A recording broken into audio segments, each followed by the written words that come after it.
You're just taking up space." My son-in-law said it without raising his voice, as if those words were perfectly reasonable. As if the woman who'd raised his wife, who'd worked 2 jobs to put her through college, who'd held Emily's hand through every heartbreak and triumph, as if I was nothing more than an inconvenience in a space I'd built with my own hands. I'm standing in front of storage unit number 247 right now, 1 year after everything ended. The metal door is cool under my palm, and I can still remember the weight of the key in my hand that first time I rented this space. That was 12 years ago, 3 months after my husband James died of lung cancer, leaving me with a daughter to protect and a promise to keep. Nobody knew what I kept here. Not Emily, not my best friend Becca, not even the lawyer who helped me set everything up. This 10 by 10 climate-controlled room became my fortress, my weapon, my insurance policy against a future I hoped would never come. But it did come, in the form of a charming man with dark hair and a practiced smile who looked at my daughter like she was something to own rather than someone to love. I'm Elizabeth Hartford. I'm 64 years old and I live in Los Angeles, the kind of place where the sun shines most days, where palm trees line the streets, and where people reinvent themselves constantly. I've lived here my entire adult life, raised my daughter here, buried my husband here, and nearly lost everything here. This is the story of how a storage unit saved my daughter's life. But to understand it, I have to take you back to the beginning, back to the Sunday dinner that changed everything. March 15th, 2021, a Sunday. I remember it was raining unusual for Los Angeles in March, and I was standing in my kitchen making the salmon Emily had loved since she was 7 years old. The house smelled like lemon and dill, and I'd set the table with the good china, the set James and I had received for our wedding 35 years ago. I heard Emily's key in the lock, and my heart did that thing it always did when my daughter came home. That little jump of joy, that maternal relief that she was safe and here and mine. But when the door opened, something felt wrong. It wasn't David. I hadn't met him yet. It was Emily herself. The way she entered smaller, somehow shoulders slightly curved, as if she was asking permission to exist in the home where she'd grown up. "Mom." Her voice was different too, higher pitched, more careful. "We're here." We. He came in behind her, and I knew. I've never been able to explain how I knew, not to Becca, not to the therapist I saw later, not even to myself. But the moment David Pierce walked into my kitchen, some ancient part of my brain, the part that remembers when women had to recognize danger to survive, started screaming. He was handsome. I'll give him that. Tall, well-dressed in that California casual way that somehow costs a fortune. Dark hair going silver at the temples. The kind of smile that probably made women weak in the knees. Emily was practically glowing beside him, her hand finding his automatically like she'd been programmed. "Mom, this is David. David, this is my mom Elizabeth." His handshake was too firm, too long, the grip of a man establishing dominance, not greeting his girlfriend's mother. And the way his eyes moved around my kitchen, cataloging the wolf range, the marble countertops, the custom cabinets, it wasn't admiration, it was appraisal. "It's wonderful to finally meet you, Elizabeth." His voice was smooth, practiced. "Emily talks about you constantly. This house is beautiful. How long have you lived here? Not how long have you owned it, but close enough." "James and I bought it 40 years ago," I said, turning back to the stove. My hands were shaking. I hid them in the oven mitt. It was just a small ranch house then. We renovated it over the years. "Must be worth quite a bit now," David said, and I heard Emily's nervous laugh. "David, we just got here. Let's enjoy dinner." But I'd heard what I needed to hear. Not interest in our family history, interest in property values. During dinner I watched. I've always been good at watching. It's what teachers do, what mothers do. David asked all the right questions, made all the right comments. He complimented the food before he'd tasted it. He laughed at my stories about Emily's childhood. He was perfect. Too perfect. And Emily, my smart, independent daughter, who'd once told a college boyfriend to stop being such a controlling ass, kept checking his face before she laughed, kept waiting for his nod before she answered my questions, kept making herself smaller to make him more comfortable. I noticed the way his hand rested on her lower back. Not affectionate, possessive. The way you'd hold on to something you owned, making sure everyone could see it, was yours. "So Elizabeth," David said as I brought out dessert, "Emily mentioned you have excellent life insurance. That's very wise. Everyone should have good coverage at your age. You never know what might happen." The temperature in the room dropped. At least it did for me. Emily didn't seem to notice. David works in financial consulting, she said brightly. He's always thinking about planning for the future. I'm just looking out for Emily, David said, his hand tightening on her shoulder. Just slightly, just enough. When you love someone, you think about their security. What would happen if something happened to her mother? Would she be okay financially? He wasn't asking about Emily's well-being. He was asking about inheritance. I smiled, set down the pie, looked him straight in the eye. I appreciate your concern, David. James and I made sure Emily would always be taken care of. But those are private family matters. Something flickered across his face. Annoyance, maybe, or calculation. Then the charming smile was back. Of course, I didn't mean to pry. I just care about Emily so much. After they left that night, I stood in my kitchen for a long time.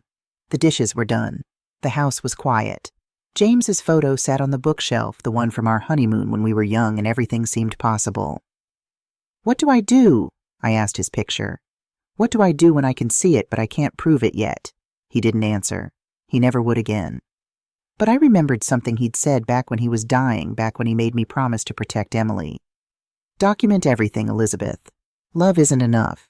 You need evidence. That night I pulled out a leather journal he'd given me 15 years ago. I'd never written in it. It had seemed too precious, too permanent. But now I opened it to the first page, dated it, and wrote March 15th, 2021, first meeting with David Pierce. Emily has changed. Not the good kind of change when women fall in love. The small kind, the scared kind. The kind where they forget who they were and become who someone else needs them to be. I know this pattern. I lived it once before James. Before I learned that love shouldn't make you smaller. I don't know if I can save her, but I can prepare. I can watch. I can document. God help me, I can wait. I closed the journal. Tomorrow I would call Stephen Garrett, our family lawyer. Tomorrow I would start taking notes. Tomorrow I would begin building the case I hoped I'd never need. But tonight I just sat in the dark and grieved for the daughter I could already see slipping away. They were engaged within 3 months. Emily called me on a Tuesday afternoon, her voice bubbling with excitement that sounded just slightly forced. Mom, David proposed we're getting married. Congratulations, sweetheart. I could hear my own voice, flat and careful. That's very quick. When you know right, isn't that what you and Dad always said? James and I had dated for 2 years before getting engaged, but I didn't say that. Have you set a date? October. David wants to do it before the holidays. His mother is getting older and he wants her to be able to attend while she's still healthy.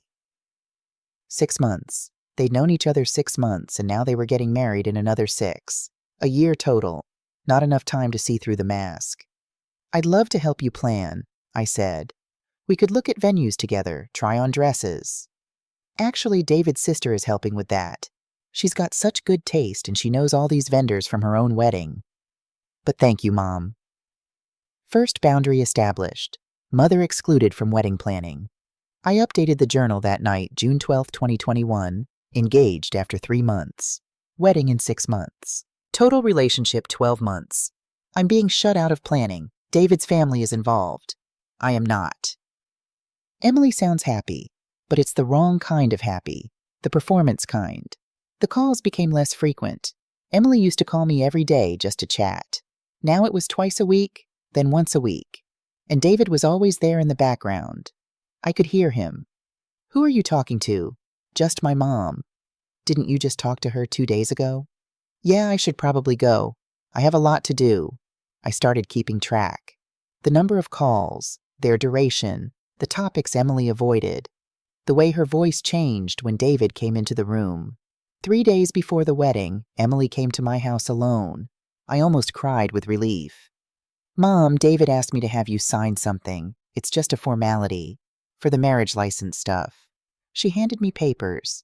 I read them carefully. A prenuptial agreement.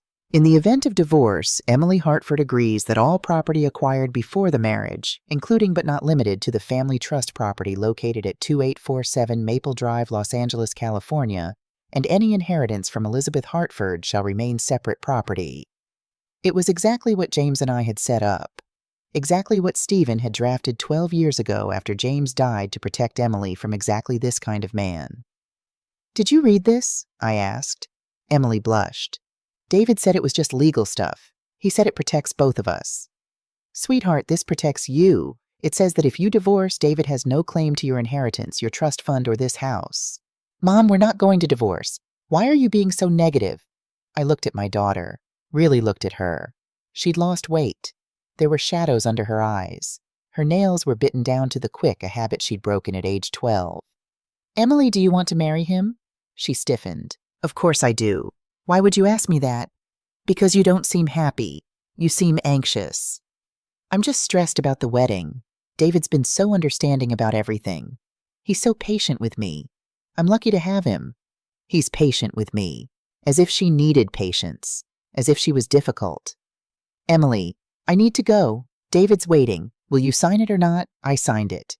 Not because David wanted me to, because James and I had created that prenup precisely for this moment, to protect our daughter from a man who married her for money. But I added one more thing. I called Stephen Garrett to it. I need you to update the trust. If anything happens to me, and I mean anything suspicious, anything that looks like an accident, the trust freezes.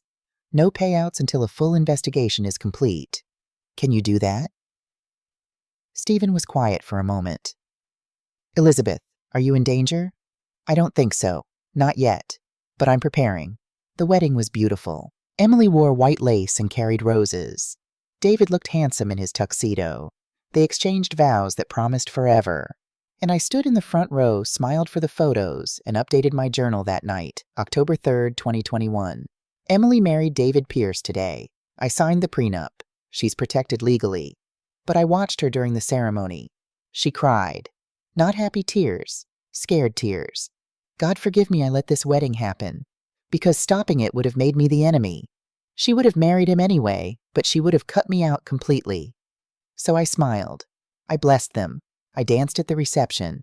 And I went home and cried until I threw up. The first 6 months of their marriage, I barely saw Emily. She was busy. She was adjusting to married life. She was spending time with David's family. David's family. Never they. Always his family, his friends, his plans. I kept track of what I could. November 2021, Emily quit her yoga class. Too expensive, she said. Yoga had been $60 per month. Emily made $85,000 a year. December 2021, Emily stopped having coffee with her college roommate. David thinks Sarah is a bad influence. January 2022, Emily mentioned David wanted her to get a joint bank account. For transparency. February 2022, Emily's birthday. I invited her to lunch. David came too, uninvited. March 2022, first bruise on her upper arm. I bumped into the cabinet. Mom, I'm so clumsy lately. That last entry I wrote 3 times. My hand shook so badly the first time that the ink smeared. The second time I had to stop because I was crying. The third time I just wrote the facts. Cold, clinical. The way James had taught me to document things at the hospital where I used to work. Bruise upper right arm, approximately 3 inches long. Finger-shaped marks, consistent with gripping. Emily's explanation bumped into cabinet. Counter height 36 inches. Bruise location 8 inches below shoulder. Explanation inconsistent with injury pattern. Assessment, likely grabbed by hand. Force sufficient to leave marks 48+ hours later. Action taken none. Emily would deny. Pushing her would drive her away. Plan continue documentation. Wait for pattern to emerge. I was a nurse before I became a teacher. I knew how to read wounds. I knew what cabinet bruises looked like versus hand bruises. And I knew that if I accused David, Emily would defend him. So I waited. I watched. I wrote it all down. And 6 months into Emily's marriage, I did something else. I drove to Secure Vault Storage on Figueroa Street and rented unit number 247. The storage facility was nothing special. Concrete walls, fluorescent lights, the smell of dust and old cardboard. The manager, Morris Reed, was a tired-looking man in his 50s who barely looked up when I filled out the rental agreement. Climate-controlled units are $180 a month, he said. You need it for long-term. Yes, indefinitely. What are you storing, just so we know what kind of insurance you might need? I looked at him. Memories and insurance. He didn't ask what that meant. Unit number 247 was on the 2nd floor at the end of a hallway. Private. Quiet. Perfect. The first things I moved in were James's belongings. His clothes still smelling faintly of his cologne. His books margins full of his handwriting. The photo albums from before Emily was born, when it was just the two of us figuring out how to be married. These weren't just memories. They were camouflage. If anyone ever asked what I kept in storage, I could say honestly my late husband's things. Things I wasn't ready to let go of. Nobody would question that. Widows are allowed their grief. But deeper in the unit, hidden behind those boxes of genuine mourning, I began building something else. A locked metal cabinet. Fireproof, waterproof. The kind banks use for important documents. Inside that cabinet, I placed the prenuptial agreement. The one Emily had signed 3 days before her wedding. The one that protected her from David's claims on her inheritance on this house on the trust fund James and I had built. The trust documents. Created 12 years ago, updated 3 months ago. Everything James and I owned the house. The investments, the savings went into a trust. Emily was the sole beneficiary. But the trust had specific protections. If I died under suspicious circumstances, everything froze pending investigation. If Emily divorced, the trust remained separate property. David could never touch it. The life insurance policy. $1.2 million payable directly to the trust, not to Emily personally. Another layer of protection. Even if David somehow convinced Emily to give him money, he couldn't access the insurance payout. The will. Simple and clear. Everything to Emily through the trust. Stephen Garrett was the executor, not Emily. Another wall between my daughter and a man who saw her as a cash cow. And the journal. Already 70 pages, 6 months in. Dated entries, specific observations, photos of bruises I'd secretly taken when Emily hugged me. Medical assessment notes. A growing body of evidence that David Pierce was not who he pretended to be. I stood in that storage unit and thought about James. About the night he died, when he'd gripped my hand with what little strength he had left. "Promise me," he'd whispered. "Promise me you'll protect her. Not just with love. With paper. With planning. With proof. I promise. The world has men in it, Elizabeth. Men like the one who hurt you before me. Men who see women as things to use. Promise me if one of them finds Emily, you'll be ready." I'd promised, and now I was keeping that promise. The storage unit wasn't just a room. It was a fortress, a weapon, a fail-safe against a future I'd hoped would never come. But it had come, in the form of David Pierce, and I was ready. Month 9. Emily came to lunch with sunglasses on, indoors. "The sun is so bright today," she said, even though we were sitting in my kitchen, curtains drawn because I knew she was hiding something. "Emily, take off the sunglasses." "Mom, Please." She did. The black eye was spectacular. Purple-blue around the socket, yellowish at the edges where it was starting to heal. At least 3 days old. "I fell," she said immediately. The words came out rehearsed, automatic. "I was getting something from the top shelf, and I lost my balance and hit my face on the counter." I'd worked in an emergency room for 15 years before I became a teacher. I knew what a fall injury looked like. I knew what a punch injury looked like. This was a punch. "Emily," my voice was shaking. "Please tell me the truth." "That is the truth." Her voice rose, defensive, angry. "Why don't you believe me? David said you wouldn't believe me. He said you'd try to make it into something it's not. But I just fell, Mom. I'm clumsy. I've always been clumsy." She hadn't been clumsy. Not since she was 6 and finally grew into her long legs. "Where was David when this happened?" He was at work. I called him after, and he came right home. He was so worried. He wanted to take me to the hospital, but I said I was fine. It's just a bruise." She was protecting him, already lying for him, already believing his version of reality over her own memory. "Sweetheart, if David is hurting you..." Emily stood up. "I'm leaving. I came here because I missed you, and you're accusing my husband of hitting me. David was right. You are trying to control me. You never liked him. You've been waiting for any excuse to break us up." "Emily, please." But she was already gone. The door slammed. I heard her car start tires squealing as she backed out too fast. I sat at my kitchen table and cried. Not the quiet, dignified tears of a woman who's learned to control her emotions. The ugly, hiccuping sobs of a mother watching her child walk into danger and being powerless to stop it. But I wasn't powerless. Not completely. I drove to the storage unit. Added to the journal, May 14, 2022, black eye, left side, bruising consistent with blunt force trauma to orbital bone. Emily's story fell while reaching for top shelf, hit counter. Problems with story 1. Bruising pattern wrong for horizontal surface impact 2. No other injuries hands knees from fall 3. Story delivered with rehearsed precision 4. Defensive reaction when questioned. David's response according to Emily came home from work. Worried. Discouraged hospital visit. Assessment. Emily is being physically abused. She is lying to protect him. She believes his narrative that I am the problem. Action taken none. Confrontation would drive her away further. Plan continue documentation. Look for pattern. Prepare for crisis moment. I took photos of the journal entry. Backed them up on 3 different cloud services. Gave copies to Stephen Garrett with instructions, if anything happens to me, give these to the police. And then I started digging. I Googled David Pierce, found his LinkedIn, his Facebook, a few professional photos. All normal, all perfectly curated. I Googled David Pierce married. Found their wedding announcement in the LA Times social section. And then, because I'd learned to trust my instincts, I Googled David Pierce's wife died. The article was from 2017, 4 years before David met Emily. Local woman dies in tragic accident. Melissa Pierce, 29, died yesterday when her car veered off Mulholland Drive and crashed into a ravine. Mrs. Pierce was pronounced dead at the scene. She is survived by her husband David Pierce, 33, of Studio City. This is a tremendous tragedy, said LAPD spokesperson Jennifer Martinez. Our thoughts are with the family during this difficult time. Pierce's vehicle apparently lost control on a curve known to be dangerous, especially in wet weather. Investigators say there is no evidence of foul play. Mrs. Pierce is survived by her husband and her mother, Carol Henderson of San Diego. Memorial services will be private.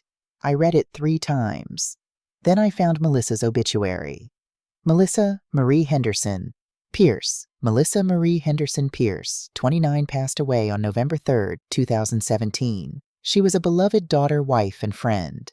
Melissa graduated from UCLA with a degree in marketing and worked at Premier Digital Solutions. She enjoyed hiking, reading, and volunteering at the animal shelter. She was preceded in death by her father, Robert Henderson. She is survived by her husband, David Pierce, and her mother, Carol Henderson.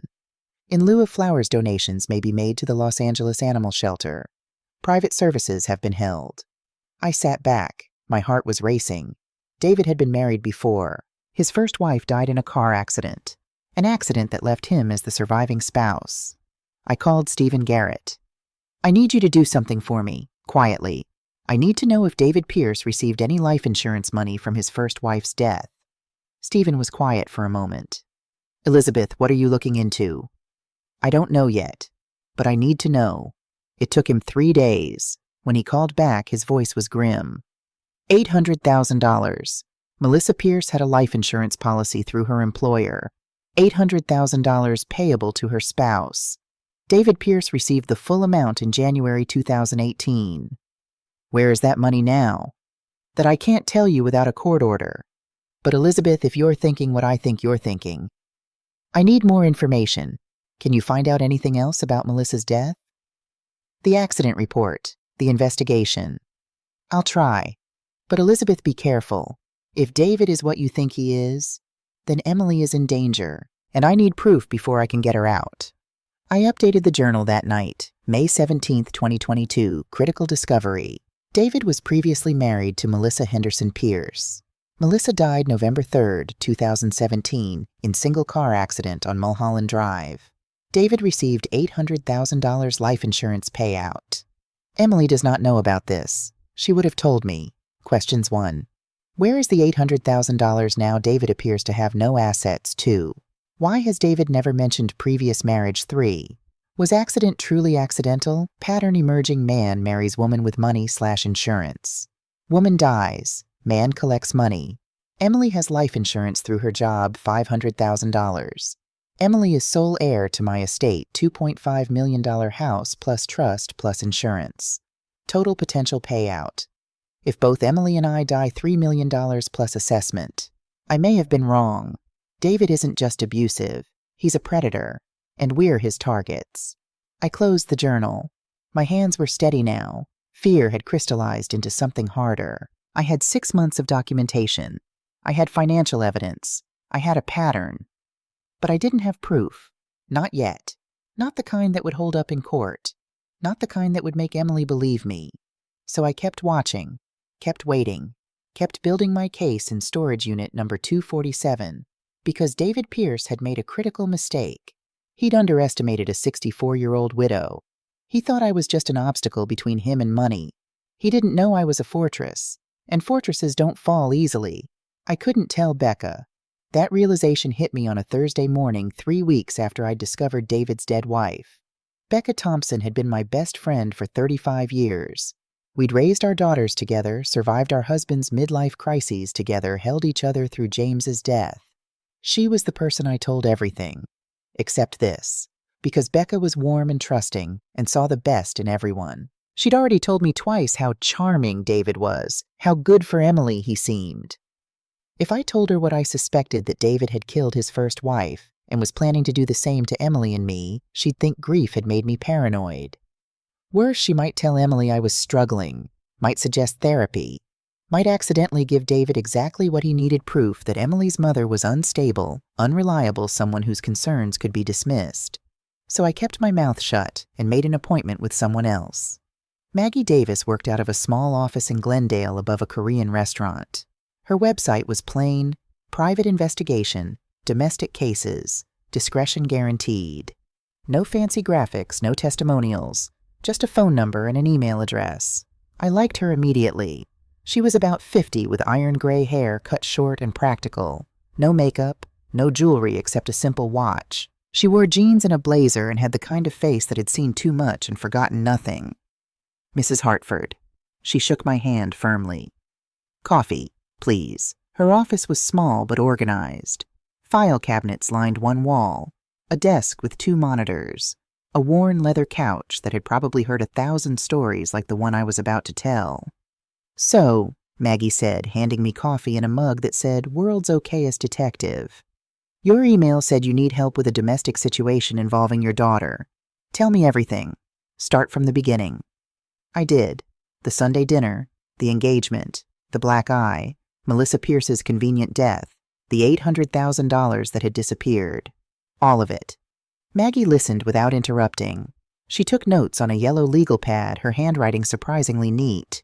When I finished, she was quiet for a long moment. Mrs. Hartford, Elizabeth. Elizabeth, I've been doing this for 20 years, 12 of those with the FBI before I went private. I've handled over 200 domestic violence cases. She looked at me directly. Your instincts are correct. This man is dangerous.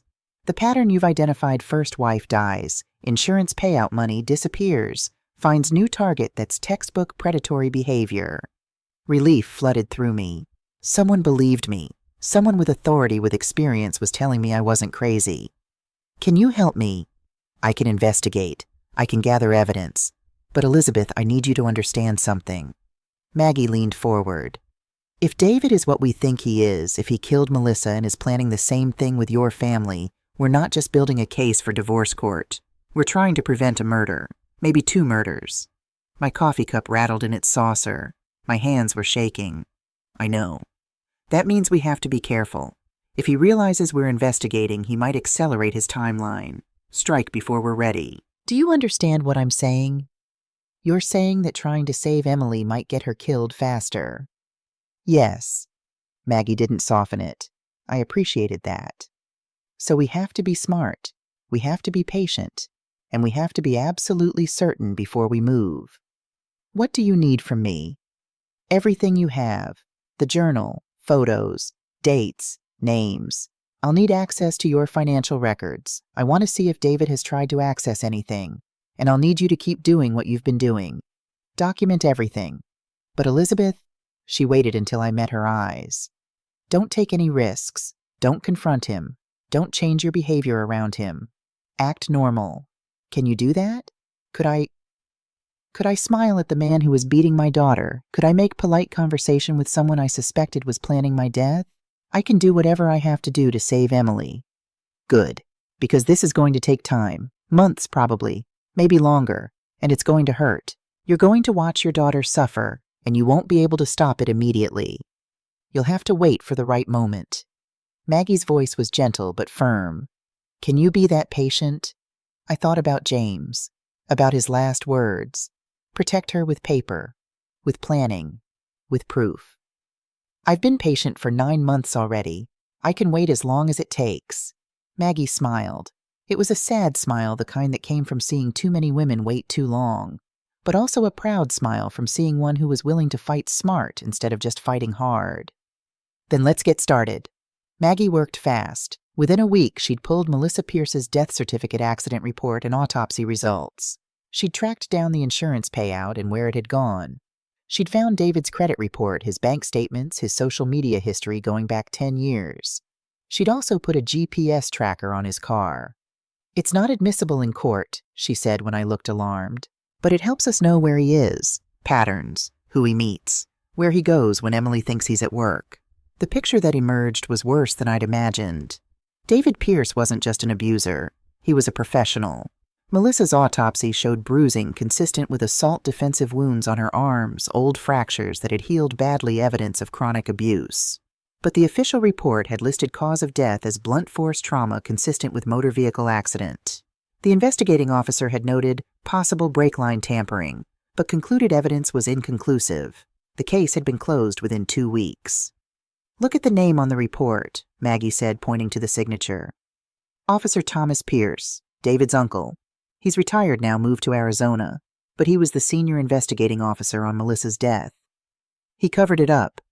Can't prove that, but the investigation was minimal. No follow-up interviews, no second autopsy, no mechanical inspection beyond a basic visual. For a suspicious death involving a young woman with a history of ER visits, that's negligent at best." The $800,000 had disappeared fast. Within 6 months, David had burned through most of it. Gambling mostly. Casino records showed regular visits to 3 different casinos: Commerce, Hollywood Park, the Bicycle Club, high-stakes poker, blackjack, sports betting. By the time he met Emily, David was $340,000 in debt. "He owes money to some very dangerous people," Maggie said. "Loan sharks, the kind who break kneecaps. He's making minimum payments, but they're getting impatient." She showed me text messages she'd recovered from his phone records. "Look at this one from 2 months ago. 'You're out of time, Pierce. We want our money. All of it. You've got 90 days or we start taking pieces.' Emily's life insurance policy is $500,000, I said slowly, through her job. And your estate is worth approximately $2.5 million. House investments, life insurance. Total potential payout $3 million. Enough to clear his debts and start fresh." We looked at each other across her desk. "He's planning to kill us both," I sadly said. It wasn't a question. "I think Emily is the first target. Staged accident just like Melissa.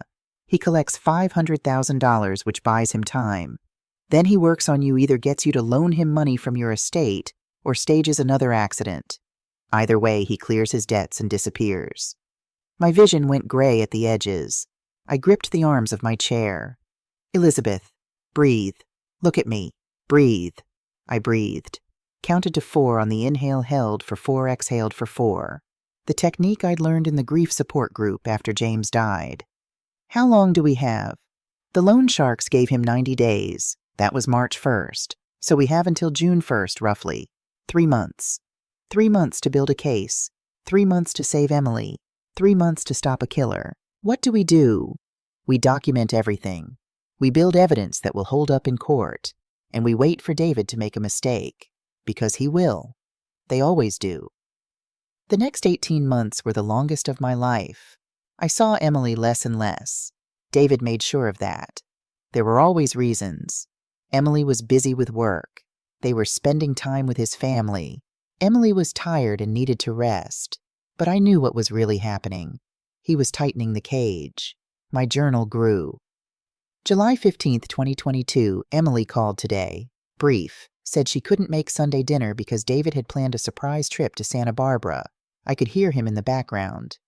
"Tell her we'll see her next month." "Not next week? Next month. Frequency of contact, once every 2 to 3 weeks. Down from weekly.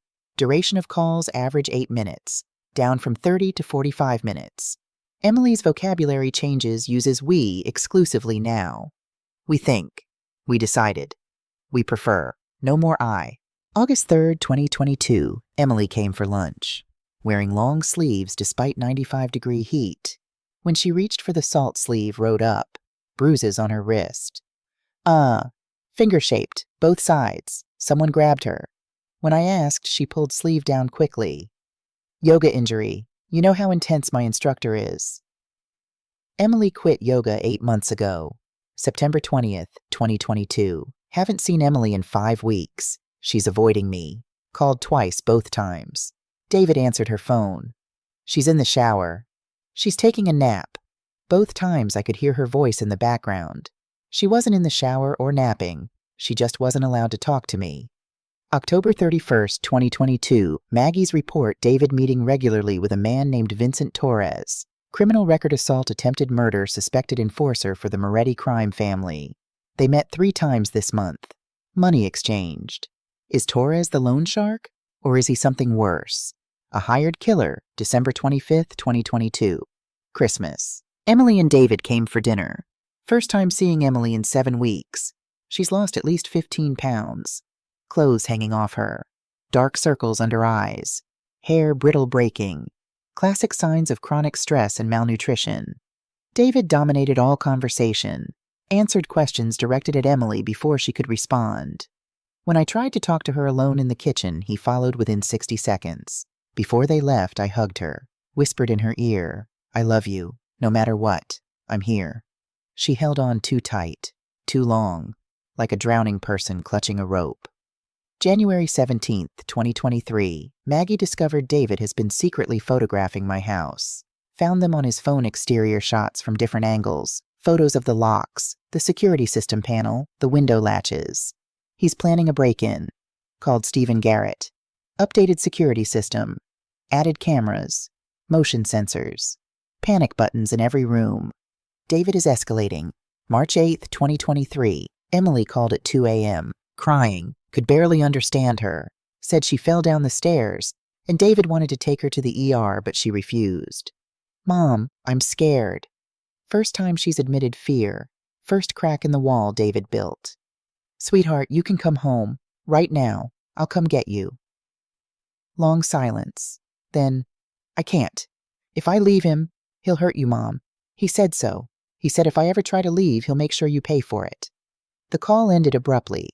David must have realized she was on the phone. This is it. This is the threat I've been waiting for. Direct verbal threat against my life witnessed by the victim.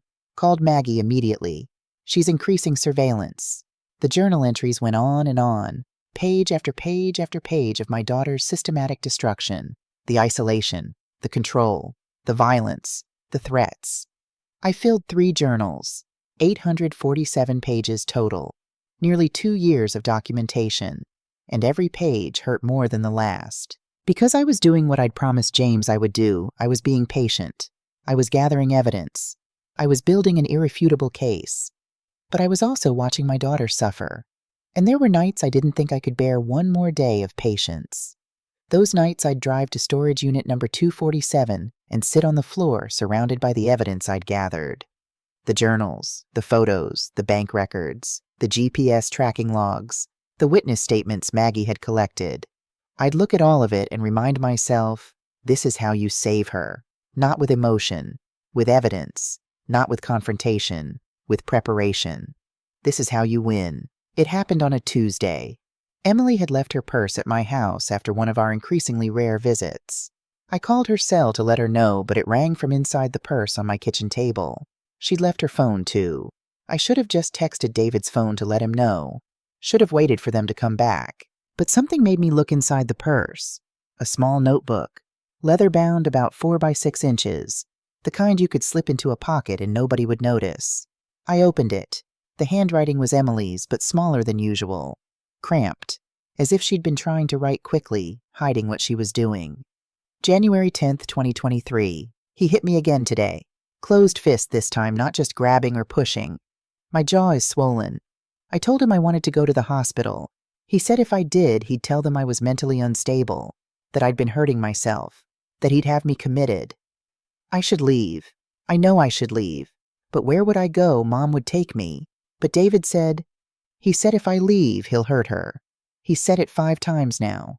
Your mother is old. Accidents happen. Houses catch fire. Old ladies fall downstairs. If you leave me, I'll make sure she doesn't interfere again. I can't let that happen. I can't be responsible for my mother's death, so I stay. My hands were shaking so badly I almost dropped the notebook.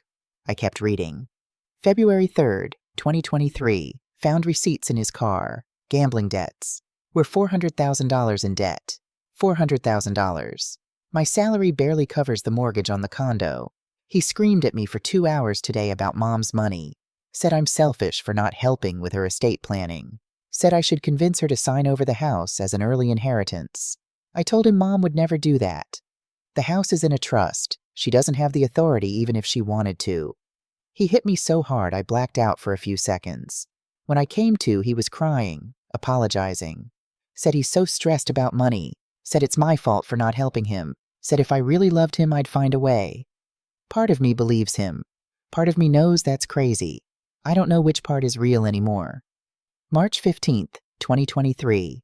2 years since I met him. 2 years since my life became this. I've been hiding money. $20 here, $30 there taken out as cash when I buy groceries. I have $847 saved. It's in a tampon box in the back of my closet. David would never look there. It's not enough to leave. But it's a start. April 8th, 2023. David is planning something. I can feel it. He's been too calm lately. Too nice. Making me breakfast. Asking about my day. Acting like the man I thought I married. But I've learned. The calm periods are the scariest because they always come before the violence. He's been asking about Mom's schedule. When is she home? Does she live alone? Does she have security? What kind of locks? I've been giving him wrong information. Telling him Mom's out when she's home. Telling him she has a security system when she doesn't. Does she? I should check. I think he's planning to hurt her. I think that's been the plan all along. Get rid of Mom. I inherit. He controls me. He gets the money. Oh God, I've been so stupid. May 22nd, 2023, I saw Mom's car today. Followed her. She went to a storage place downtown. Stayed for an hour. What is she storing? Why doesn't she keep stuff at the house? Unless, does she know? Has she been watching him the way I've been watching him? I want to call her. Want to tell her everything. But David monitors my phone, reads my texts, listens to my calls. If I tell Mom the truth, he'll know. And he'll hurt her. June 10th, 2023. I'm leaving. I've decided. I have $200 saved now. I've been photocopying documents, bank statements, his gambling receipts, photos of my bruises. I have evidence. I'm going to file for divorce, get a restraining order, move back home with Mom. I just need 2 more weeks. 2 more weeks to get everything in order. Then I'm done. I'm out. I'm free. June 15th, 2023. David found my savings. Found the documents. Found this diary. He stood in the closet doorway with the tampon box in his hand and the look on his face. I've never seen him like that before. Not angry. Calm. Calculating. He didn't hit me. He just looked at me and said, I'm disappointed. I thought you were smarter than this. I guess we need to accelerate the timeline. What timeline? What is he planning? I'm scared. Really scared. For the first time, I think he might actually kill me. But if I run, he'll kill Mom. I know he will. So I stay. I smile. I pretend everything is fine. And I pray someone figures it out before it's too late. The final entry was dated 3 days ago, September 18th, 2023. I know Mom is watching me. I see her journal sometimes when I visit hidden in the desk drawer, but not quite hidden enough. I know she's documenting everything. Good, because when this is over, someone needs to know what happened. I'm not leaving David because I love him. I stopped loving him 18 months ago. I'm staying because I'm buying time. Time for Mom to build her case. Time for me to find my courage. Time for one of us to figure out how to save both of us. Mom, if you're reading this, somehow I'm sorry. I'm sorry I chose him. I'm sorry I pushed you away. But I'm not as weak as you think I am. I'm my mother's daughter. I'm planning my escape too. I sat on my kitchen floor with my daughter's diary in my lap and cried until I couldn't breathe. Emily knew. She'd known for months, maybe longer. She wasn't staying because she loved David. She was staying because she thought she was protecting me. We'd been protecting each other, both of us silent, both of us gathering evidence, both of us waiting for the right moment, both of us terrified that the other would die before we could act. My phone rang. David. Elizabeth Emily left her purse at your place. We're coming back to get it. I looked at the diary in my lap, then at the journals in my desk drawer visible through the open study door. If David saw Emily's diary in my hands, he'd know we'd both been documenting. He'd know the game was up. He'd kill us both. Today. Right here. I made a split-second decision. Of course, I'll have it ready. My voice was steady. Teacher voice. The one I'd use to calm panicking students during fire drills. I took photos of every page in Emily's diary, sent them to Maggie to Stephen to my own email with the subject line, "Open immediately if anything happens to me." Then I put the diary back in the purse, closed it, set it on the table where Emily had left it, smoothed my hair, washed my face, made myself presentable. When David's car pulled up 15 minutes later, I was sitting calmly at the kitchen table with tea as if I'd been reading the newspaper. Emily came to the door alone. David stayed in the car engine running. "Thanks, Mom." She took the purse. Our eyes met. In that moment, without speaking, we understood each other completely. I know my eyes said, "I know what you're doing. I know why you're staying. And I'm going to save you." I know hers said back, "I know you've been watching. I know you have evidence. Please hurry." She hugged me, whispered in my ear so quiet I almost didn't hear "storage unit. Whatever's there, use it, please." Then she was gone. I watched their car drive away, watched my daughter return to the man who was planning to kill her, and I picked up my phone and called Maggie. "We're out of time. He knows we're watching. We need to move now." "How do you know?" "Emily kept a diary. She's been documenting too, and she just told me to use whatever evidence I have. She knows he's planning something imminent." Maggie was quiet for 5 seconds, then "Meet me at my office in 1 hour. Bring everything. We're going to the police tonight." What if they don't believe us? They will, because I found something new about Melissa's death, something that proves it wasn't an accident, and combined with your documentation and Emily's diary. What did you find? Her brake lines weren't just possibly tampered, they were definitely cut. And the mechanic who originally inspected the car, he's willing to testify that he was pressured by David's uncle to change his report. He kept photos of the original damage. My knees went weak. We have him.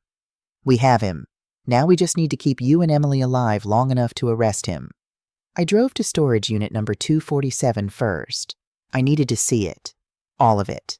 Everything I'd built over 2.5 years. The fortress that was about to become a weapon. The unit looked the same. Boxes of James's belongings, photo albums, memory boxes, the careful camouflage I'd constructed. But deeper inside, the locked metal cabinet held everything that mattered. I opened it, took inventory.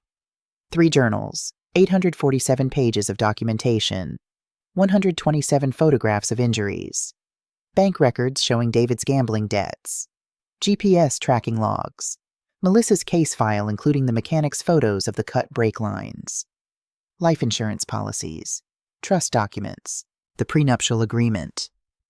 Emily's diary photographed original returned, witness statements from neighbors who'd heard screaming, medical records from Emily's ER visits she'd been 3 times.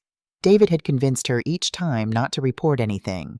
And one more thing, something I'd added just last week, a letter, sealed, addressed to Detective Robert Kingston, LAPD. Inside that letter was everything, every suspicion, every piece of evidence. A complete timeline of David Pierce's predatory behavior. Instructions that if anything happened to me, anything at all, this letter should be opened and investigated as a homicide. Because I knew what was coming. I'd known for months. David was running out of time. His loan sharks were circling. His debts were crushing him. And he'd realized that Emily and I were watching him. He was going to make his move. Soon.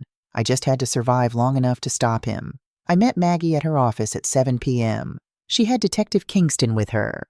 Kingston was in his late 40s with tired eyes and graying hair. He'd been with LAPD for 23 years, Maggie told me, specialized in domestic violence cases. "Mrs. Hartford," He shook my hand. Maggie's told me about your concerns. I'd like to hear it from you. Start from the beginning. So for the third time in 2 years, I told the story. The Sunday dinner, the warning signs, Melissa's death, the escalating abuse, Emily's diary, the evidence in storage unit number 247. Kingston listened without interrupting. He took notes, asked clarifying questions. When I finished, he sat back and exhaled slowly. This is one of the most thoroughly documented cases I've seen in 2 decades. You've essentially built the entire prosecution case for us. He looked at me with something like respect. Most victims or their families wait until it's too late, or they have no evidence beyond their word against the abusers. My husband made me promise, before he died. He said protect her with paper, with planning, with proof. Smart man. Kingston flipped through his notes. Here's what we're going to do. We're going to arrest David Pierce tonight. We have enough for attempted murder charges. The planning to harm you is clear from the GPS logs and the photos of your house. We can add fraud conspiracy, possibly even murder charges for Melissa once the DA reviews everything. Relief crashed over me like a wave. Thank you. Thank God. But Elizabeth, Kingston's voice got serious. You and Emily are still in danger until he's in custody. He doesn't know we're coming. That's good. But it also means he might try to contact Emily or you before we can arrest him. I'm putting protective surveillance on both of you tonight. What do I tell Emily? Nothing yet. We'll bring her in for questioning after we have David in custody. She'll need to give a formal statement, but right now the less she knows, the safer she is. If she acts different around him, he might realize something's wrong. She's strong, I said. She's been pretending for 2 years. She can pretend one more night. Let's hope she doesn't have to. The call came at 2:47 a.m. I woke from a nightmare where Emily was drowning and I couldn't reach her. The phone was ringing. Unknown number. Hello? Mrs. Hartford, Kingston's voice. Grim. We have a situation. My blood went cold. What happened? We went to arrest David at 11 p.m. He wasn't home. Emily said he'd gone out for cigarettes at 10:30 and hadn't come back. We've been looking for him for 3 hours. His car is gone. His phone is off. He's in the wind. Where's Emily? She's safe. We have her in protective custody at a hotel. But Elizabeth, we have reason to believe David knows we're coming for him. We found his laptop. He'd been monitoring Emily's phone. There was spyware on it. He saw the text you sent her this afternoon. My text. The one I'd sent after meeting with Kingston. Just 3 words, I love you. But Emily had responded, I love you too, Mom. Thank you for never giving up. David would have seen that. Would have known something had changed. He knows we're on to him, I said. Yes, and Elizabeth, your address was in his GPS history from tonight. He drove past your house at 10:45 p.m., 15 minutes after he left Emily. He'd been planning to come for me. Tonight. The protective surveillance you mentioned, already in place. There's an unmarked car outside your house. 2 officers. But Elizabeth, I need you to be extremely careful. Lock all doors and windows. Don't open the door for anyone. David Pierce is desperate, and he's dangerous. He knows his plan is falling apart. That makes him unpredictable. After Kingston hung up, I sat in the darkness of my bedroom and listened to the house settling around me. Somewhere out there, David Pierce was driving through Los Angeles, maybe planning his next move, maybe running, maybe coming for me right now. I thought about Emily safe in a hotel room with police protection. I thought about the storage unit, my fortress now in police custody as evidence. I thought about James dead 12 years, whose final words had led me to this moment. Protect her with paper, with planning, with proof. I'd done all of that. Now I just had to survive until morning. The window broke at 3:15 a.m., glass shattering in the kitchen, the alarm screaming, my heart hammering so hard I thought it might burst. I grabbed my phone, pressed the panic button that connected directly to 911. Footsteps downstairs. Heavy, angry. Elizabeth. David's voice raw and furious. I know you're here. You think you're smart. You think you can destroy my life. I locked my bedroom door, moved the dresser in front of it. My hands were shaking, but my mind was clear. Stay calm. Help is coming. The officers outside are coming. You turned my wife against me. You documented everything like some kind of crazy stalker. Did you think I wouldn't find out? Things were crashing downstairs. He was destroying my house looking for me. Well, guess what, you old bitch? If I'm going down, you're coming with me, you and Emily both. He was on the stairs now, getting closer. The dresser wouldn't hold. I knew that. But I didn't need it to hold forever. Just long enough. The bedroom door handle rattled. Then a kick. The door shuddered but held. I'm going to kill you. Another kick. Just like I killed Melissa. Just like I was going to kill Emily. You ruined everything. He was confessing. Even in his rage, even in his desperation, he was confessing. And I was recording it. My phone propped on the nightstand was capturing every word. Another kick. The door frame cracked. Then police drop the weapon, drop it now. Multiple voices. Official, commanding. Get on the ground. Hands behind your head. Do it now, David screamed. Not words, just rage and frustration and fury. The sounds of a struggle. Something hitting the floor. Handcuffs clicking. Elizabeth Hartford, this is LAPD. Are you okay? I'm okay. My voice was shaking. I'm in the bedroom. The door is blocked. We're coming in, stand back from the door. They broke through. 2 officers in tactical gear weapons drawn but pointed down. Behind them, David on the floor of my hallway, handcuffed face down, still screaming. You bitch! You destroyed my life. I'll kill you. I'll find a way. You can't stop me. One of the officers, a woman about Emily's age, helped me over the dresser and out of the room. Are you hurt? No, I'm okay. We had to walk past David. I looked down at him. This man who'd beaten my daughter, who'd killed his first wife, who'd planned to kill Emily and me for money. He looked up at me. His face was contorted with rage, spit flying from his mouth. This is your fault, all of it. You should have just died quietly. You should have... That's enough. The officer holding him pushed his face back down to the floor. I looked at him one more time, and I felt nothing. Not anger, not fear, not even satisfaction. Just tired. So tired. Mrs. Hartford, Detective Kingston was coming up the stairs. We need to get you somewhere safe, and we need your statement. Are you up for that? Yes, but first I need to see my daughter. They took me to the same hotel where Emily was staying. Different floor, same protection detail. When I walked into her room, she was sitting on the bed in borrowed pajamas, her face pale, her eyes red from crying. Mom! Emily! We crashed into each other, held on tight, both of us shaking, both of us crying, both of us finally safe. I'm sorry, she sobbed into my shoulder. I'm so sorry I didn't tell you. I'm sorry I stayed with him. I'm sorry. Shh, no apologies. You survived. That's all that matters. He was going to kill you. He told me. He said if I left him, he'd hurt you. I couldn't let that happen. I know, sweetheart, I know. I read your diary. She pulled back, eyes wide. You found it. You left your purse at my house. I'm sorry. I shouldn't have looked, but no, I'm glad you did. Did you see I was documenting too, just like you? I laughed. It was a broken, exhausted laugh, but it was real. My daughter, keeping her own journal, building her own case. I'm your daughter. Of course I was. We sat together on the hotel bed and I told her everything.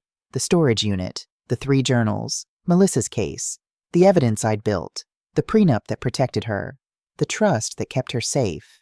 And Emily told me everything. The abuse, the terror, the desperate plan to escape, the money hidden in a tampon box, the courage it took to survive 2 years of hell. We were both warriors, I said finally, fighting the same battle from different sides. Did we win? I thought about David arrested and charged with attempted murder conspiracy, and now with the confession I'd recorded murder in Melissa's death. I thought about Emily alive and safe beside me. I thought about the storage unit, the fortress that had become the weapon that finally brought David down. Yes, I said. We won. Morning came too fast, and not fast enough. Emily and I sat together in that hotel room watching the Los Angeles sunrise paint the sky orange and pink through the window. Neither of us had slept. We'd spent the night talking, crying, holding each other, and slowly beginning to understand what we'd both been through. I thought I was protecting you, Emily said for the 10th time, her voice small and broken. I thought I was protecting you, I echoed, squeezing her hand. We looked at each other and laughed. It was a painful laugh, the kind that comes from recognizing the absurdity of it all. 2 women, both strong, both smart, both so afraid of losing each other that we'd nearly gotten ourselves killed. We're idiots, Emily said. We're survivors, I corrected. There's a difference. At 7 a.m., Detective Kingston knocked on the door. With him was a woman I didn't recognize, mid-40s, dressed in a dark pantsuit, carrying a briefcase. Mrs. Hartford, Emily. This is Assistant District Attorney Patricia Morrison. She'll be prosecuting David's case. Patricia shook our hands firmly. I've reviewed the evidence Detective Kingston and Maggie Davis compiled. I have to say, in 15 years of prosecuting domestic violence cases, I've never seen documentation this thorough. She looked at me. You essentially did our job for us. I was a teacher, I said. We document everything. Thank God for teachers. Patricia sat down, opened her briefcase. I need to prepare you both for what's coming. David Pierce is being charged with attempted murder of Elizabeth, first-degree murder of Melissa Pierce, conspiracy to commit murder, fraud, and assault. The evidence is overwhelming. His confession last night was recorded. She nodded at me. And between your journals, Emily's diary, the GPS tracking the financial records, and the new evidence about Melissa's brake lines, we have an airtight case. So he'll go to prison, Emily said. It wasn't a question, but there was hope in her voice. If he takes this to trial, he'll lose. I'm confident we can get a conviction on all charges. He's looking at life without parole. Patricia paused. However, his lawyer may try to negotiate a plea deal. They might argue diminished capacity, temporary insanity, extreme emotional disturbance. No, Emily's voice was suddenly steel. No plea deal. I want a trial. I want to testify. I want everyone to hear what he did. Patricia studied my daughter. Emily, trials are brutal. You'll have to relive everything. David's lawyers will attack your credibility. They'll say you're exaggerating, that you provoked him, that you're lying for money. They'll make you look at photos of your injuries. They'll ask explicit questions about the abuse. It's traumatic. More traumatic than living with him for 2 years. Emily's jaw was set. More traumatic than thinking my mother might die because of me. No, I'm testifying. He doesn't get to hide behind a plea deal. I want the world to know what he is. Patricia smiled. It was a sad smile, but proud. Okay, then we go to trial. But Emily, you need to prepare yourself. And you need therapy. Serious, intensive trauma therapy. Before the trial, not after. Can you commit to that? Emily looked at me. I nodded. I can commit to that. The story hit the news that afternoon. Serial predator arrested in Los Angeles. Man charged with murder of first wife. Attempted murder of mother-in-law. The article was brief but devastating. It mentioned Melissa's suspicious death in 2017, the $800,000 insurance payout, David's gambling debts, and his arrest at my home. What it didn't mention, what Patricia had asked the press to hold back, was the scope of the investigation that was now unfolding. Because David Pierce hadn't worked alone. 3 days after his arrest, Maggie called me. Elizabeth, you need to sit down. I sat. We've been going through David's computer, his emails, his financial records, and we found something. She paused. He was part of a network. What kind of network? Men who target women for money.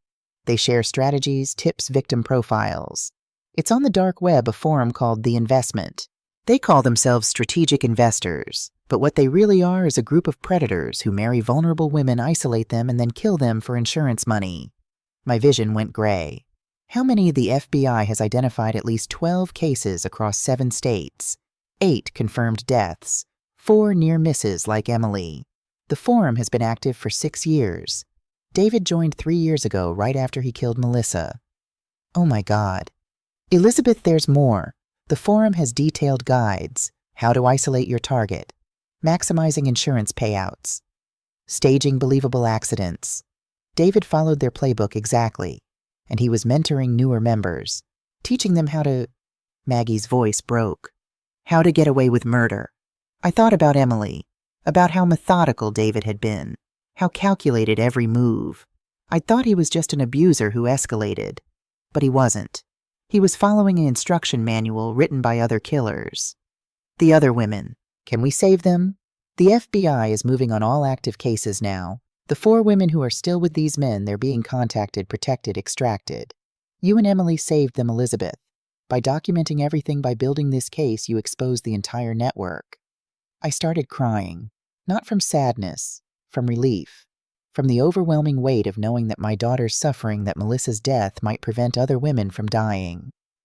There's something else, Maggie said gently.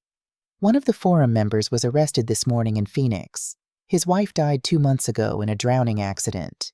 He's been charged with murder. And Emily, she's going to be asked to testify at his trial, too.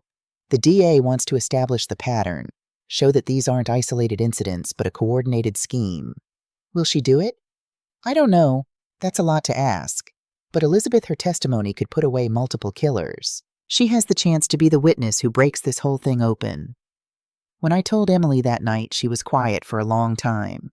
We were back at my house. David was in custody, the broken window was boarded up, and Emily had refused to go back to the condo she'd shared with him. She sat on my couch, wrapped in one of James's old sweaters, and stared at the wall. 8 women are dead, she finally said. Yes. And 4 were saved. Yes. Because we documented, because we were patient, because we built the case. Yes. She looked at me.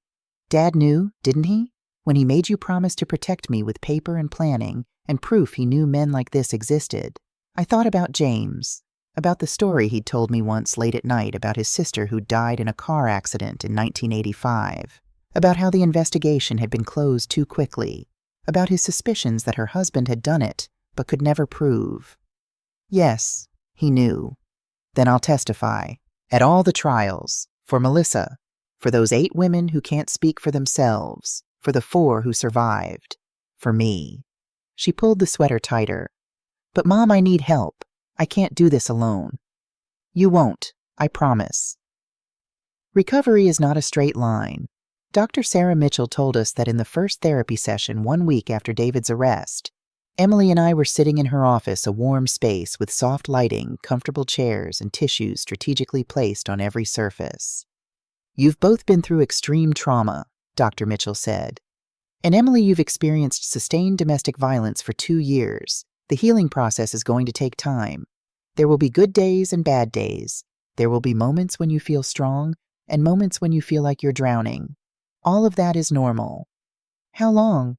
Emily asked. How long until I feel like myself again? Dr. Mitchell smiled sadly. There's no timeline. Everyone heals differently. But Emily, I need you to understand something important. You won't go back to being who you were before David. That person doesn't exist anymore. The goal isn't to return to her. The goal is to become someone new, someone who integrates this experience but isn't defined by it. Emily started crying. I don't know who I am without him. For 2 years I was whoever he wanted me to be. Before that I was a daughter, a friend, a professional. But who am I now? That's what we're going to figure out. The first month was the hardest. Emily moved back into my house, into her childhood bedroom. Some nights I'd hear her crying through the walls. Other nights I'd wake at 3 a.m. and find her sitting in the kitchen staring at nothing. She had nightmares, panic attacks, days when she couldn't get out of bed. There were setbacks that broke my heart. Week 2, Emily tried to go back to work. Had a panic attack in a meeting when a male colleague raised his voice. Came home shaking. Week 3, a friend from college called, excited to hear Emily had left that jerk. Emily hung up on her and cried for 2 hours. She thinks it's that simple, like I just decided to leave one day and that was it. She doesn't understand. Week 4, David's lawyer called trying to convince Emily to talk to David to hear his side. Emily threw her phone across the room and didn't speak for the rest of the day. Week 5, Emily found one of David's shirts in her laundry. She'd been wearing my clothes since she left, but somehow this one piece had survived. She held it and sobbed. I still love him. How can I still love him after everything? What's wrong with me? Nothing was wrong with her. Dr. Mitchell explained it to us both. Love doesn't just disappear because someone hurts you, especially not when that person was skilled at manipulation. Emily loved the person David pretended to be. She's grieving that person even though that person never really existed. That's normal. That's human. But there were good moments too. Week 6, Emily laughed. Really laughed at a stupid joke on TV. It startled both of us. Then we laughed together about how strange it felt to laugh. Week 8, Emily went to the grocery store alone, bought her own food, made her own choices, came home proud and exhausted. Week 10, Emily went back to work part-time, made it through a full week without panic attacks. Week 12, Emily went on a walk by herself, just around the block, but it was the first time in 2 years she'd gone anywhere alone without fear. During this time, I was healing too. I had my own nightmares, my own fears. I'd wake up convinced David had escaped, that he was in the house. I'd check the locks 5 times before bed. I'd freeze when the doorbell rang. Dr. Mitchell saw me separately once a week. "You carry guilt," she said in our 3rd session. "You think you should have acted sooner." I should have. You acted exactly when you needed to. Earlier, and Emily wouldn't have believed you. She would have chosen David and cut you out completely. You understood that. You were strategic. You were patient. You saved your daughter's life. But she suffered. Yes, and that suffering hurts you because you love her. But Elizabeth, you can't control another person's choices, even your daughter's. All you can do is give them tools and support and evidence, and then trust them to use those things when they're ready. What if she's never ready? What if this breaks her? At 3 months after David's arrest, the DA's office called with news. Emily had been requested to testify at the trial of Ashers Westwood in Phoenix. Ashers was one of the forum members arrested after his wife drowned in their pool. "They want me to establish the pattern," Emily said after the call. "Show that these men all follow the same playbook: isolation, financial control, gaslighting, violence." "You don't have to do it," I said. "You've been through enough." "I know." She was quiet for a moment. "But Mom, can I show you something?" She went to her room and came back with a laptop I didn't recognize. "I bought this 2 weeks after I left David. I've been working on something." She opened it and turned the screen to face me. It was a website. Simple, clean design. A photo of Emily not smiling but strong at the top. "Survivor speaks one woman's journey from abuse to advocacy." Below the header was a blog. Entries dated week by week. Week 1. The first night of freedom. Week 2. When your body remembers what your mind wants to forget. Week 3. I still love my abuser, and that's okay. Week 4. The phone call that almost broke me. I scrolled through them. Each entry was raw, honest, painful, but also hopeful, real. "Emily, I've been writing my story, not for the trial, for other women. Women who are where I was. Women who think they can't leave. Women who feel alone." She paused. "I've gotten 43 emails in the last month. 43 women who read my blog and said, 'This is me.' 3 of them have left their abusers. 1 is building her own evidence file just like you did." My eyes filled with tears. "Sweetheart, I had no idea. I wasn't ready to tell you. I needed to do something on my own. Something David couldn't take away. Something that was just mine." She closed the laptop. "And Mom, I want to testify. Not just at David's trial. At all of them.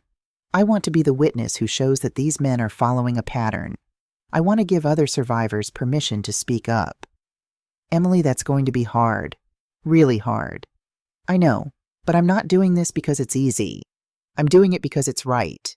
And because she looked at me, because you taught me that the hard thing and the right thing are usually the same thing." I pulled her into a hug. "Your father would be so proud of you." "I hope so. Because, Mom, there's something else I need to tell you." She pulled back, wiped her eyes. "I've been going through my old files. From before David. My journal from college, my photos, my goals. And I found something I'd forgotten." She pulled out an old notebook, worn and faded. "My junior year of college, I wrote about what I wanted to do with my life." She opened to a page marked with a sticky note. Read aloud, "I want to help women who have no voice. Women who are trapped. Women who think they have no choice. I want to be a lawyer. I want to prosecute the people who hurt vulnerable people and think they can get away with it." I stared at her. "You wanted to be a prosecutor?" "Yeah, but then I met David senior year and he said law school was too expensive, too stressful, not a good family career.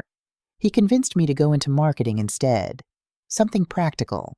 Something that wouldn't interfere with being a wife." "You gave up your dream." "He took it from me, but I'm taking it back." She looked at me directly. "I'm applying to law schools. I'm going to be a prosecutor. I'm going to specialize in domestic violence cases. And I'm going to use my story, our story, to help convict abusers who think they're smarter than the system." I couldn't speak, could only stare at my daughter, this woman who'd survived hell and was choosing to walk back into it not as a victim, but as a warrior. "Dr. Mitchell says it might be too soon," Emily continued. She says I should focus on healing first. But Mom, this is healing. Taking back my power. Reclaiming my dreams. Becoming who I was meant to be before David derailed me. Then you do it, I sadly said. You do it and I'll help you every step of the way. We hugged again, and I thought about James, about his dying wish that I protect Emily. I'd protected her body. I'd protected her finances. I'd protected her life. But Emily, my strong, brave, brilliant daughter, she'd protected something even more important. She'd protected her soul. The trial began on a Monday in January, 6 months after David's arrest. The courthouse was an imposing building downtown, all concrete and glass.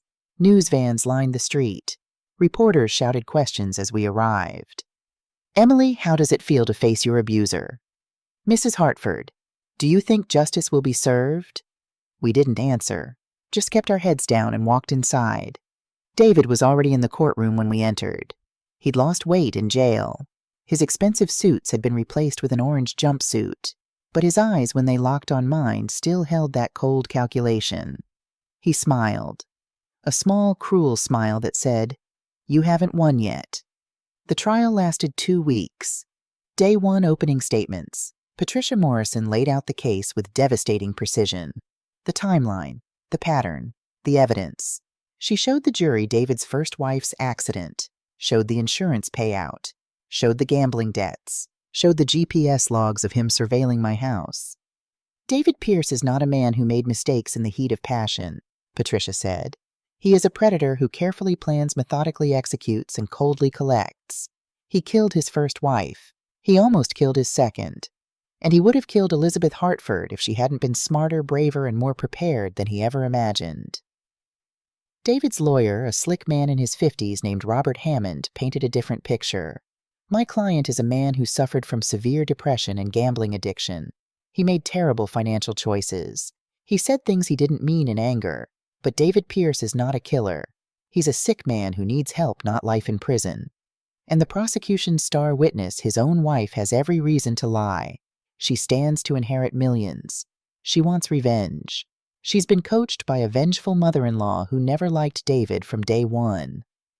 I felt Emily stiffen beside me, felt her anger. He's going to try to destroy your credibility, I whispered.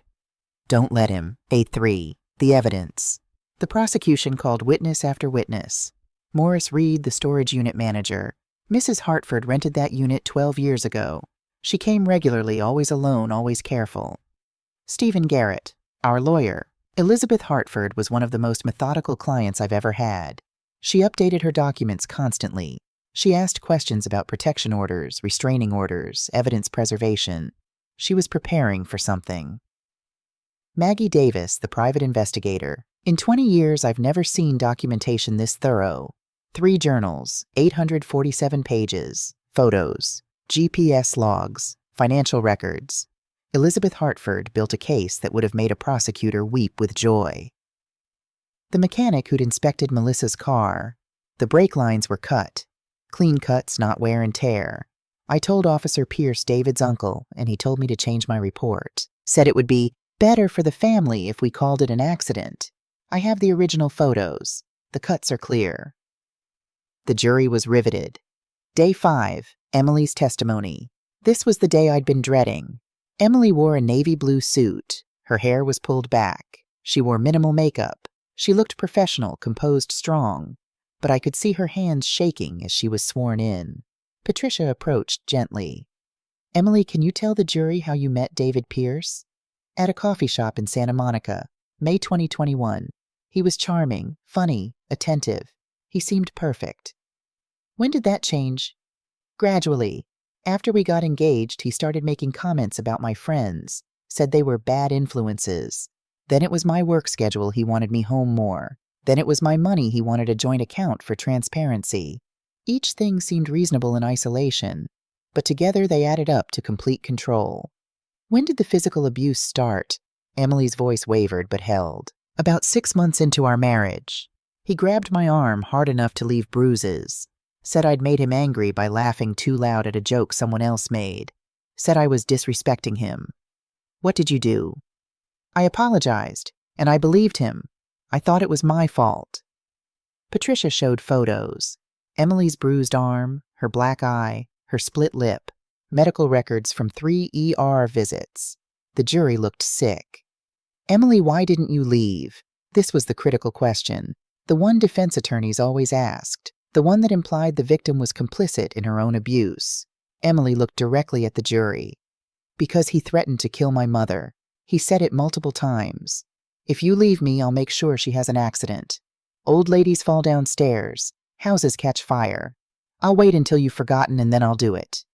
I stayed because I was trying to protect the person I loved most. Several jurors were crying. Day 7 cross-examination, Robert Hammond stood. He smiled at Emily. It was not a kind smile. Ms. Hartford Pierce, you testified that you were afraid of my client. Is that correct? Yes. Yet you stayed with him for 2 years. Because he threatened my mother. But you never reported these threats to police. I was afraid they wouldn't believe me, afraid he'd find out and follow through. Or perhaps, Hammond's voice got sharper, these threats never happened.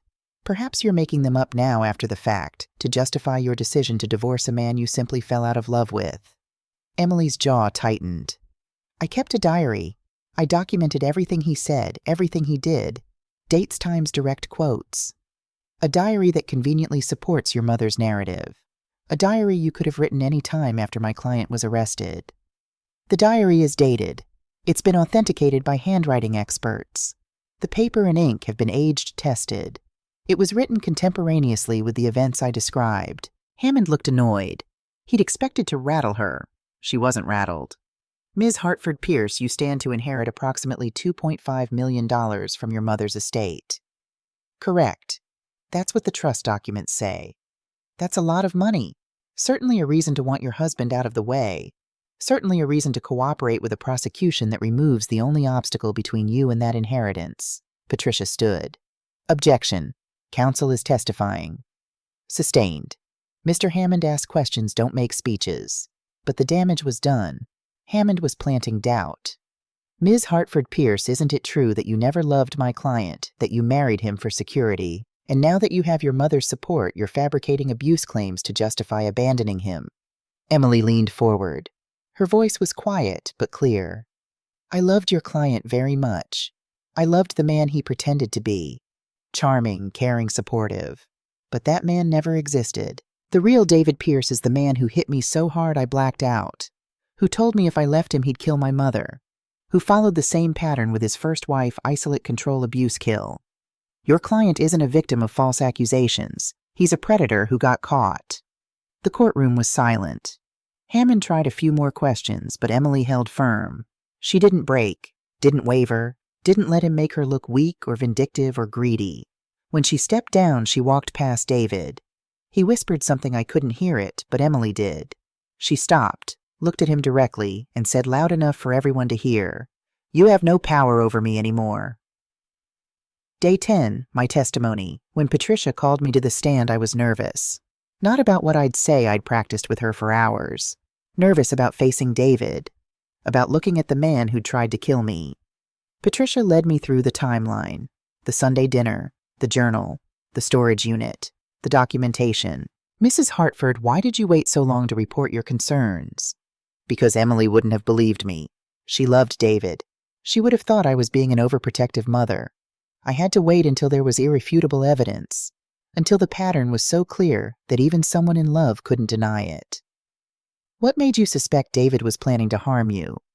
Small things that added up, questions about my insurance, comments about how much better Emily's life would be without me interfering, then concrete things, GPS logs showing him surveilling my house, photos he'd taken of my locks and security system, and finally the pattern from his first wife's death. I realized I wasn't paranoid. I was next. On cross-examination, Hammond tried to paint me as vindictive. Mrs. Hartford, you never liked David, did you? I didn't trust him. There's a difference. You went to extraordinary lengths to gather evidence against him, hiring private investigators, tracking his movements, documenting his every action. Isn't that called stalking? No, it's called protecting my daughter from a serial predator. You're very dramatic, Mrs. Hartford. I looked directly at him. Mr. Hammond, your client killed his first wife and planned to kill his second. If that's not dramatic, I don't know what is. Day 14, closing arguments. Patricia stood before the jury one last time. Ladies and gentlemen, you've heard 2 weeks of testimony. You've seen the evidence. You've heard from the victims, the investigators, the experts. And you've heard the defendant's explanation that this is all a misunderstanding, a conspiracy by vengeful women, a series of unfortunate coincidences. But here's what the evidence shows. David Pierce is a predator who follows a pattern. He targets women with money. He marries them quickly. He isolates them from support systems. He controls their finances. He abuses them physically and psychologically. And when they're at their most vulnerable, he kills them and collects insurance money. He did it to Melissa. He tried to do it to Emily. And he would have done it to Elizabeth Hartford if she hadn't been smart enough, brave enough, and determined enough to stop him. This case isn't about one woman's allegations. It's about a pattern of predatory behavior backed by overwhelming evidence. The GPS logs, the journals, the diary, the financial records, the confession recorded when he broke into Elizabeth's home and admitted he killed Melissa. David Pierce is guilty, and you have the power to make sure he never hurts another woman again. Hammond's closing was predictable. Depression, addiction, misunderstanding. Emily was lying for money. Elizabeth was a vindictive mother-in-law. The evidence was circumstantial. But I could see it in the jury's faces. They didn't believe him. The jury deliberated for 6 hours. Emily and I waited in a private room. We didn't talk much, just held hands and breathed. At 4:47 p.m. we got the call. The jury had reached a verdict. The courtroom was packed. News cameras weren't allowed inside, but the gallery was full of reporters, domestic violence advocates, survivors. David was brought in. He looked calm, too calm, like he still thought he'd win. Has the jury reached a verdict? The judge asked. The foreperson, a woman about my age, stood. We have your honor. In the case of the People versus David Pierce on the charge of first-degree murder of Melissa Pierce, how do you find we find the defendant guilty? Emily's hand tightened on mine. On the charge of attempted murder of Elizabeth Hartford, guilty. On the charge of conspiracy to commit murder, guilty. On the charges of domestic violence, fraud, and assault, guilty on all counts. The courtroom erupted.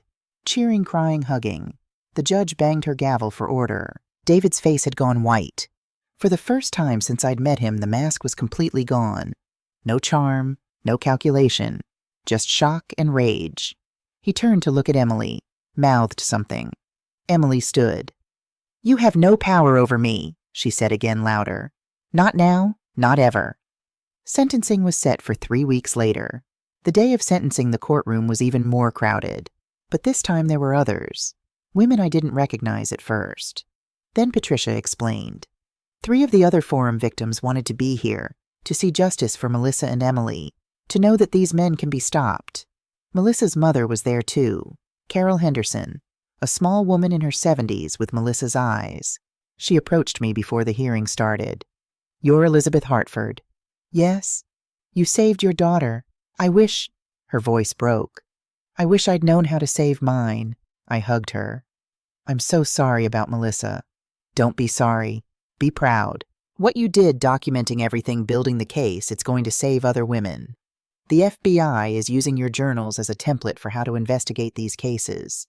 You've created a model. The judge entered. We all stood. Mr. Pierce, you've been found guilty on all counts. Before I impose sentence, does the victim wish to make a statement? Emily stood. She'd written something but decided at the last minute not to read it. Instead, she spoke from her heart. David Pierce took 2 years of my life. He took my sense of safety, my trust, my ability to sleep without nightmares. He took my dreams and twisted them into his prison. But he didn't break me. He tried. But my mother taught me something he could never understand, that real strength isn't about control. It's about surviving. It's about getting up every day even when you're terrified. It's about documenting your own story so that someday you can tell it. I'm telling it now. For Melissa, who can't. For the 8 other women who died at the hands of men like David. For the 4 women who survived because we exposed this network. And for every woman out there who is living what I lived, who thinks she can't leave, who thinks she's alone. You're not alone. Document everything. Build your case. Find your fortress. And know that you are stronger than anyone who tries to destroy you. As for David, I don't forgive you. I don't hate you either. I pity you. Because you'll spend the rest of your life in a cage, and I'm finally free." She sat down. The courtroom was silent except for the sound of crying. The judge looked at David. "Do you wish to say anything?" David stood. For a moment I thought he'd apologize. Show remorse. Give us something. Instead, this is a miscarriage of justice. I'm an innocent man being railroaded by vindictive women who— "That's enough." The judge's voice was ice.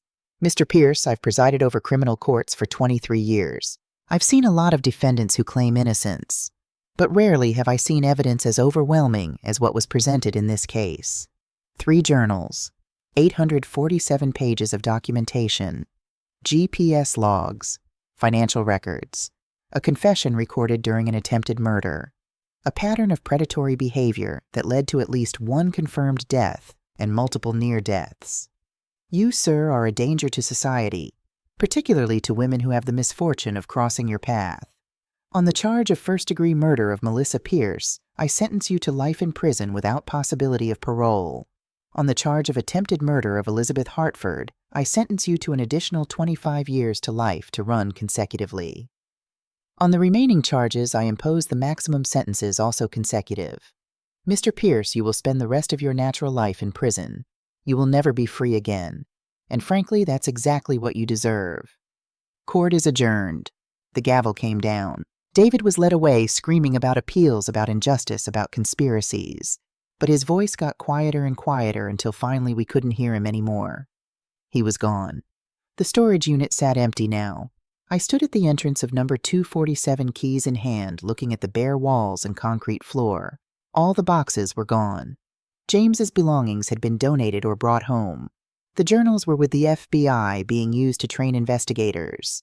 The locked cabinet was in the Domestic Violence Awareness Center Museum with a plaque, "The Fortress: How One Woman's Documentation Saved Lives."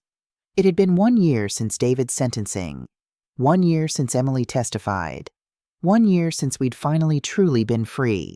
A lot had changed. Emily was in her 2nd semester of law school at UCLA, top of her class, planning to clerk for a prosecutor after graduation.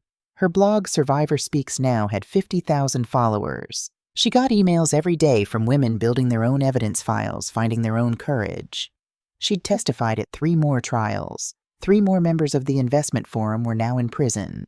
The FBI had shut down the forum entirely. The other survivors' women Emily had met through the trials had formed a support network. They called themselves the Fortress Women. Emily was dating. Not seriously. Not anyone specific. Just learning how to trust again, how to be in a room with a man without fear, how to accept compliments without waiting for the punishment that would follow. She still had nightmares sometimes. Still panicked when someone raised their voice. Still saw Dr. Mitchell twice a month. But she was healing. Slowly. Imperfectly. Beautifully. As for me, I was different too. I'd started volunteering at a domestic violence shelter, teaching women how to document abuse, how to build their own cases, how to prepare for the moment when they'd be ready to leave. I'd reconnected with old friends, traveled to places James and I had always planned to visit, started painting again, something I'd given up when he got sick, and I'd devoted myself to caregiving. I'd learned something important. I wasn't just Emily's mother or James's widow. I was Elizabeth, a woman with her own identity, her own interests, her own life. And I was proud of that. But today I was here to close this chapter. Literally, Emily met me at the storage facility at 2 p.m. "Ready to turn in the key?" she asked. "Yeah, it served its purpose." We walked to number 247 together, stood in the empty space. "This room saved my life," Emily said quietly. "This room saved both our lives." "Do you regret it? The waiting, the documenting, the bomb?" "No," I was certain. "If I'd acted sooner, you would have chosen him. If I'd confronted him without evidence, he might have killed us both. This was the only way." Emily nodded. "Dr. Mitchell said something last week. She said that sometimes the most loving thing a mother can do is give her daughter space to find her own strength, even when it's painful to watch. Your father knew that. That's why he made me promise to prepare, not to rescue." "Smart man?" "The smartest." We stood in silence for a moment. Then Emily pulled something from her bag, a Sharpie. "I want to leave something, for whoever rents this space next." She walked to the wall, the one that had held the locked cabinet, and she wrote, To whoever needs this space, may you only need it for storage, but if you need it to be a fortress, a hiding place for evidence that might save someone you love. Know this. You are not alone. Someone before you fought a war in silence, and she won. You can too. EH and EH 2024. I added my own message below hers. Protect with paper, with planning, with proof. Be patient. Be strategic. Be brave. The right moment will come. And when it does, you'll be ready. JH. Is promise kept? We stood back and looked at our messages. 2 generations. 2 women. 1 lesson. Should we go? Emily asked. Yeah, let's go home. We walked out of storage unit number 247 for the last time. I locked the door, handed the key to Morris Reed. Thank you for renting to me, I said. Thank you for saving lives, he replied. That night, Emily and I had dinner at home. Just the 2 of us. No David, no fear, no performance. We cooked together something we hadn't done in years. Made James's favorite pasta dish, drank wine, laughed at stupid stories from Emily's law school classes. After dinner, we sat in the living room, the same room where David had once tried to make me feel small, the same room where Emily had checked his face before laughing. But it felt different now. It was ours again. Mom, Emily said, I've been thinking about something. What's that? About all the women who don't have what we had, who don't have resources to hire investigators, who don't have family lawyers or the knowledge to document properly. What about them? I'd been thinking about the same thing. I've been working on something, I said, with Maggie and Patricia and Stephen. We're creating a toolkit, free, available online. How to Build Your Case, a domestic violence documentation guide. It includes templates for journals, explanations of what evidence matters, instructions for preserving photos and messages, lists of free legal resources, safety planning tips. Emily's eyes lit up. That's brilliant. We launch it next month. The Melissa Pierce Foundation is funding it. Carol Melissa's mother, she wanted something positive to come from her daughter's death. I want to help. I can write the section for younger women, for people who don't understand legal terminology. I was hoping you'd say that. We worked on it together for the next hour, writing, editing, making sure every word was clear and accessible and empowering. Around 10 p.m., Emily's phone buzzed. She looked at it and smiled. It's another email from the blog. A woman in Ohio. She says she's been documenting for 6 months. She just filed for a restraining order. She's leaving tomorrow. That's wonderful. She says, Emily's voice caught. She says reading about us gave her courage, that knowing someone else had done it made her believe she could too. We looked at each other, both thinking the same thing. This was why. This was the point of all the pain, all the waiting, all the fear. One woman saving another. Who saves another? Who saves another? An unbroken chain of fortress women, each one passing the knowledge forward. 6 months later, I was giving a talk at a domestic violence conference in San Francisco. The room was packed. Survivors, advocates, prosecutors, law enforcement. 300 people who'd come to hear about the storage unit case, what the media had started calling our story. I stood at the podium and looked out at all those faces.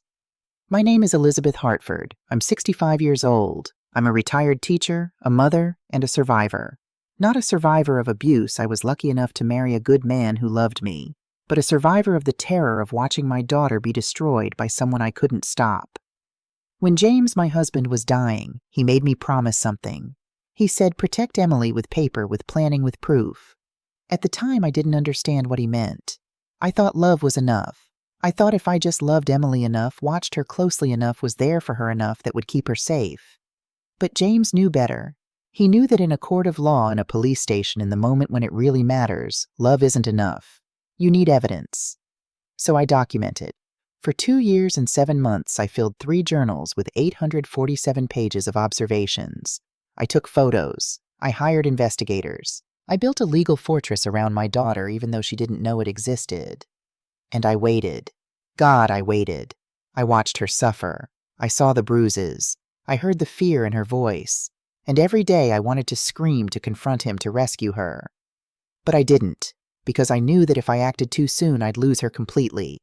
She'd choose him. She'd cut me out. And then when he killed her, and he would have, I'd have no evidence to prove it wasn't an accident.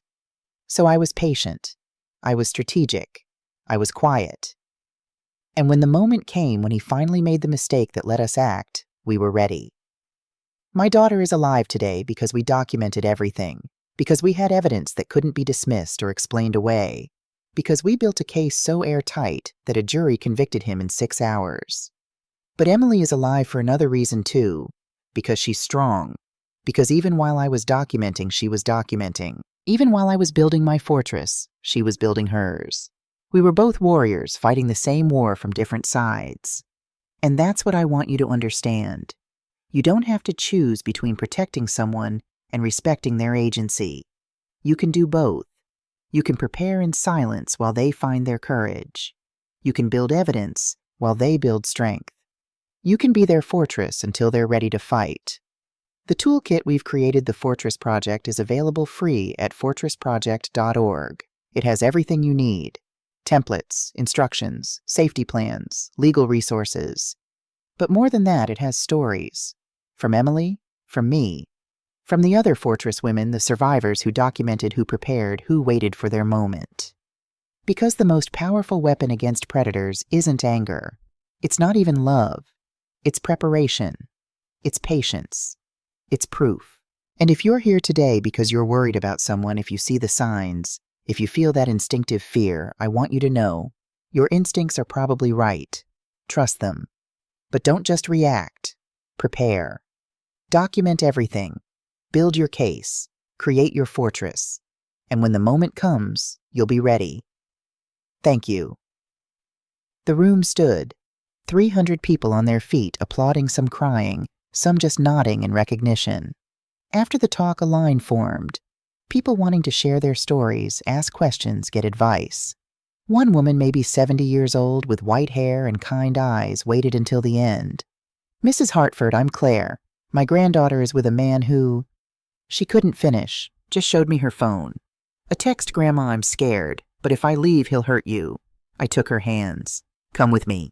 We're going to build your fortress together."